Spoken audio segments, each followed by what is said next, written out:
Right, all these record decks out there have got fancy names, fancy brands, costing a couple of £100. This is a generic deck that came from a company called BK Electronics. They're still going, and I haven't used this in years. It was lent to a friend of mine. I used to use this in the late 80s, early 90s, mounted into my DJ deck. I used to have two of these, and you just buy these as a chassis mount, and then you put them into a box, or you put them into your plinth.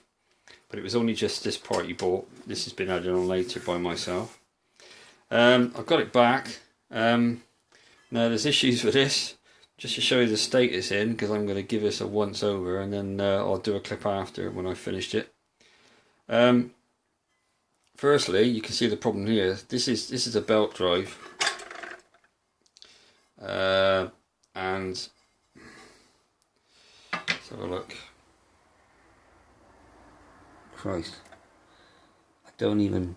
Oh God.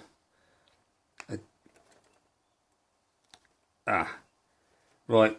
Well, there's a problem straight away, because on these the middle's supposed to turn, and that is absolutely seized. So that's got to come out.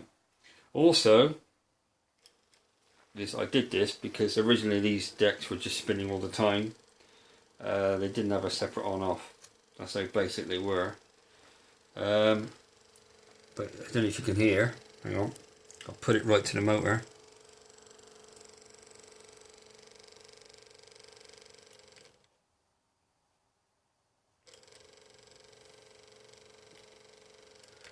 Very, very noisy. That's probably the bearings or something, but I mean, its suspension bit's alright, it's moving. It's got a bit of movement on it, but it shouldn't sound like that. And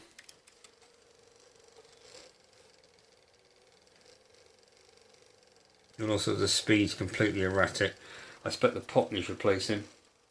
Might be able to clean it, but I suspect not. And the old tone arm. I mean, look at this. Check this out. The lifter's gone. Well, very, very crude, very basic. You know, practically no skate adjustment on there at all. I mean, you've just got this. I mean, that's actually fixed. So, but these were brilliant. You know, chassis decks, you can mount them how you want to. You have your cutout, so you cut them into the base, and you can see.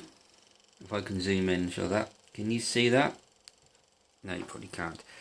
Anyway, it says Stanton AL 500 Mark II. And I believe this is the original one. So that's going to need changing. You can see the screws missing. So anyway, I've got to sort out this, because if I can't sort out this, the deck is useless. So this bit's got to come out. I'm going to take the whole thing apart, and you can see the condition it's in. I mean, it's pretty grubby. This has got to be cleaned with a bit of meths. Methylate's fantastic for cleaning stuff. Obviously it's got a strobe on it. That bit there. That stays on the time, that's the mains neon. But everything else just needs a real good once over. But I did put some decent cables on. And they're a bit tarnished, but these are gold plated ones, quite thick cabling. There's no ground. I can't recall having to have a user ground, but I might put one on anyway, because if I end up hooking up to a hi-fi, which I probably will eventually, if I get a hum, I'll be really annoyed with myself. So, right, so there you go. This is my generic, unbranded deck. Can't even get the middle on. That's got a seized spindle. That won't even look at that. You can't even move that. That's supposed to be free running. I'm not even going to put the belt on. So anyway, update. So I'll show you what it's like after I finished it and see what you think. Alright, cheers.